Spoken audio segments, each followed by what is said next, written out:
नमस्कार मित्रों। अष्टावक्र और उनके जीवन से जुड़ी हुई एक अद्भुत कहानी है ये। राजा जनक के गुरु बनने का सौभाग्य उनको प्राप्त हुआ था। बचपन से ही वह एक ब्रह्मबोध महात्मा थे। विलक्षण ज्ञान था उनके पास, अद्भुत प्रतिभा थी।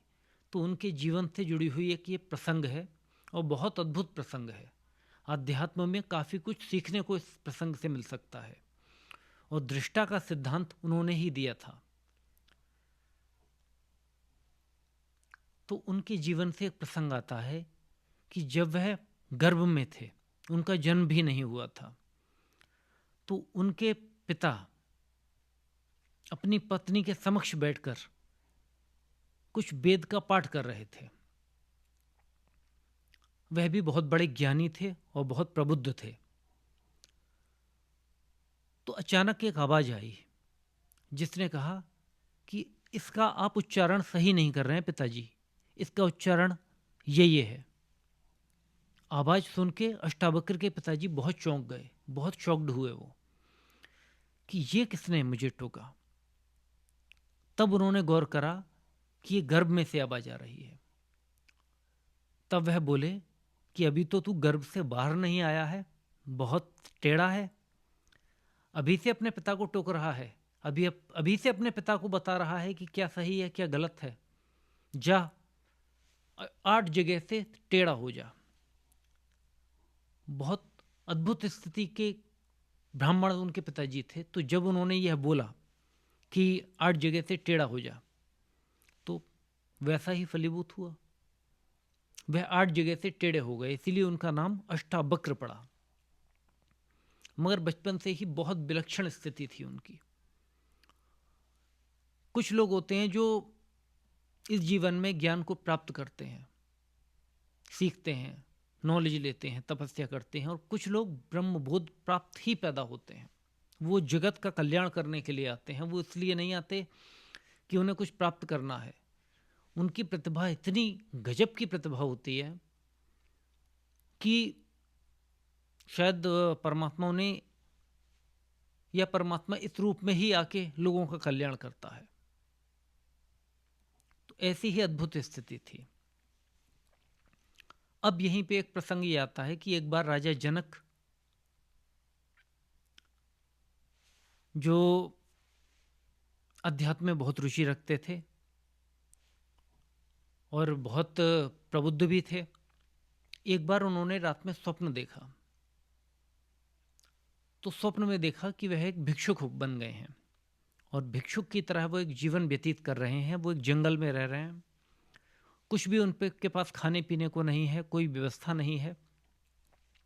तो वो गए गांव में, भिक्षा मांग के थोड़े थोड़े से चावल लाए, और चावल लाने के बाद एक मटकी में वह चावल उन्होंने पकाने को रखे, लकड़ी जला के, एक सड़क के किनारे, क्योंकि कोई व्यवस्था उनमें स्वप्न में थी नहीं।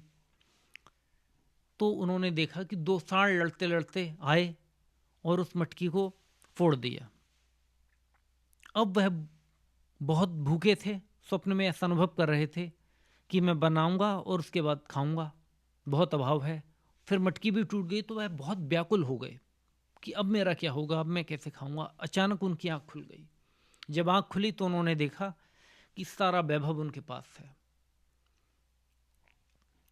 वह एक राजा हैं, सारी व्यवस्था उनके पास है, मगर स्वप्न में वह अनुभव कर रहे थे कि बहुत अव्यवस्था है, बहुत गरीब है वो, कुछ भी उनके पास नहीं है। तभी उनके मन में एक प्रश्न उठा कि यह सत्य या वह सत्य। जब मैं स्वप्न में था तो यह सारा वैभव झूठा था,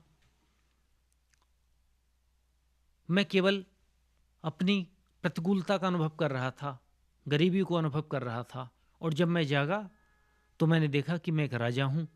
तब मैं सारी प्रतिकूलता को भूल गया।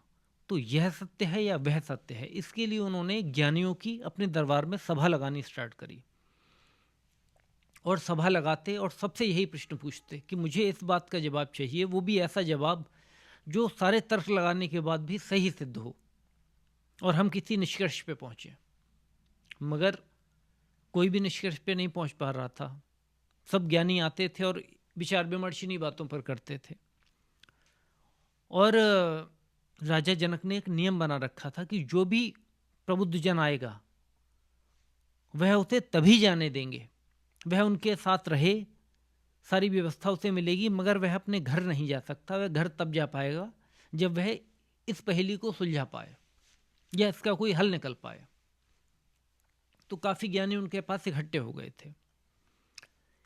इसी सवाल को सुलझाने के लिए अष्टावक्र के पिताजी भी बचपन में ही राजा जनक के पास आ गए थे और राजा जनक ने उन्हें नज़रबंद एक तरीके से कर लिया था कि अपने महल में ही रखा था और कहा था कि अब आप जा नहीं सकते, पहले आप विचार विमर्श करके इसका कोई सटीक उत्तर निकाल के देना है। अब एक बार की बात थी कि अष्टावक्र बचपन में अपने मित्रों के साथ खेल रहे थे। जब वह अपने पिता के बारे में अपनी माता से पूछते थे तो उनकी माता जी उनको बहाना बना देती थी कि आपके पिताजी बाहर व्यापार करते हैं, वह बाहर व्यापार करने गए हैं। तो एक दिन जब अष्टावक्र बच्चों के साथ खेल रहे थे और प्रवीण वह वैसे ही बहुत थे, सब बच्चों को उन्होंने किसी खेल में हरा दिया।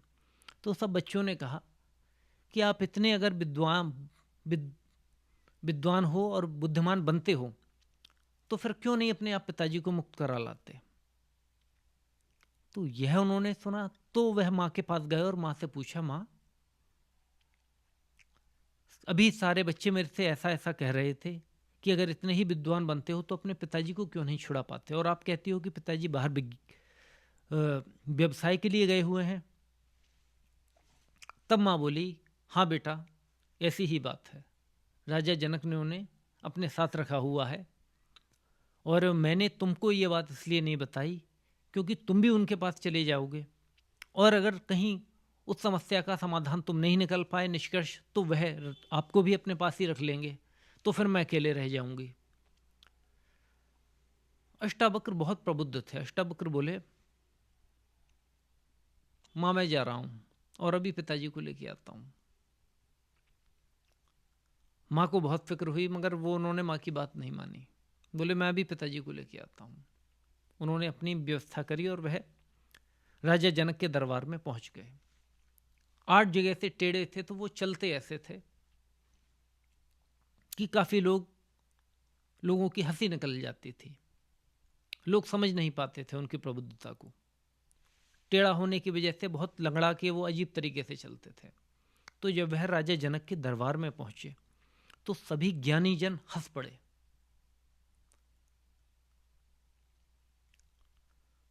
ब्रह्मबोध के तेज से भरे हुए अष्टावक्र ने उन्हें कुछ ऐसा जवाब दिया कि उन सबके चेहरों की रंगत उतर गई। बोले, आप ज्ञानी बनते हो, आप ज्ञानी बनते हो मगर आपकी दृष्टि अभी देह भाव से बाहर ही नहीं गई है। आप क्या देख पा रहे हो कि मेरे अंदर कौन सा तत्व बैठा हुआ है? आपको केवल मेरा ये टेढ़ा शरीर दिखाई दे रहा है। और कुछ ऐसी बात कही कि सबके चेहरे उतर गए वहां पर। तो राजा जनक ने कहा, आप ऐसा कैसे कह सकते हो, ये तो बहुत प्रबुद्ध है। तो उन्होंने कहा, कोई प्रबुद्ध नहीं है। वो व्यक्ति प्रबुद्ध ही नहीं है जिसकी दृष्टि देह के पार ही न जा पाए। जो केवल बाहरी देह को, बाहरी चीजों को देखता है वह प्रबुद्ध नहीं है। उसकी आंखें मायाकृत हैं, वो मायाकृत चीज देख रहा है। क्या वो भगवत तत्व का अनुभव कर पा रहा है? अब राजा जनक बोले, मेरा प्रश्न है। तो अष्टावक्र बोले, कौन सा प्रश्न है तुम्हारा? अष्टावक्र उस टाइम बहुत कम उम्र के थे, लगभग बाल्यकाल की अवस्था थी अष्टावक्र की। तो राजा जनक बोले कि मैंने स्वप्न में देखा कि मैं एक भिक्षुक हो गया हूँ और जब मेरी आँख खुली तो मैंने अनुभव करा कि मैं एक राजा हूँ। तो कौन सा इसमें सत्य है? ये सत्य है वो सत्य? तो अष्टावक्र बोले, जो सत्य होता है वो त्रिकाल में सत्य होता है। जागृत, स्वप्न, सुषुप्ति में सत्य होता है। ना ये सत्य ना वो सत्य। जब तुम सोए थे तो जो तुम्हारा वैभव है ये सब झूठा हो गया और स्वप्न में तुम्हें स्वप्न का अनुभव होने लगा और जब तुम जगे तो स्वप्न झूठा हो गया। स्वप्न छोटा था और जीवन है ये बड़ा स्वप्न है। वह छोटा स्वप्न था, ये बड़ा स्वप्न है, मगर ये दोनों में से कोई सत्य नहीं है। सत्य वह है जो इन दोनों अवस्थाओं का अनुभव कर रहा है, और जो सत्य होता है वो त्रिकाल में सत्य होता है। वह जागृत, स्वप्न, सुषुप्ति तीनों अवस्थाओं में सत्य होता है। अष्टावक्र की यह अवस्था और ये बातें सुन के राजा जनक उनके चरणों में गिर पड़े और बोले कि मैं आपका गुरु का वर्ण करता हूँ। आप जैसे मुझे ज्ञानी की तलाश थी, और क्या आप मेरे को ब्रह्मबोध भगवत प्राप्ति करा देंगे?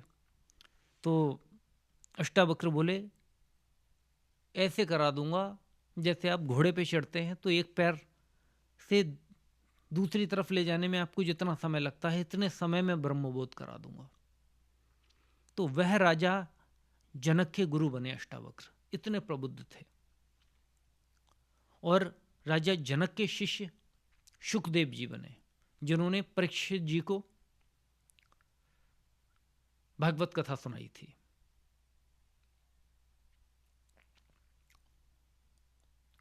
तो अष्टावक्र ने फिर यही सिद्धांत दिया था कि दृष्टा बनो, देखो जो इस जीवन में आप अनुभव कर रहे हो, आप अनुभव करने वाले हो, आप अनुभव करने वाले हो।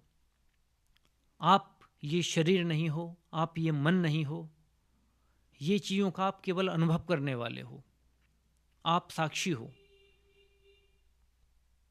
तो बहुत समझने वाली कहानी है, बहुत सिखाने वाली कहानी है अगर हम उनके सिद्धांत को समझना चाहें।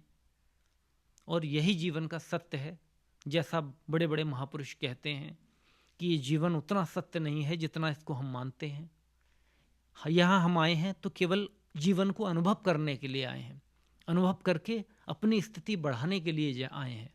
ये परमानेंट जगह नहीं है, ना कोई यहाँ परमानेंट रह सकता। केवल अनुभव करके हम अपने भीतर की स्थिति बढ़ा सकते हैं। मगर अधिकतर देखा किया जाता है कि चीज़ों के लिए हम अपनी भीतर की स्थिति गिरा देते हैं और वस्तुएं ले लेते हैं।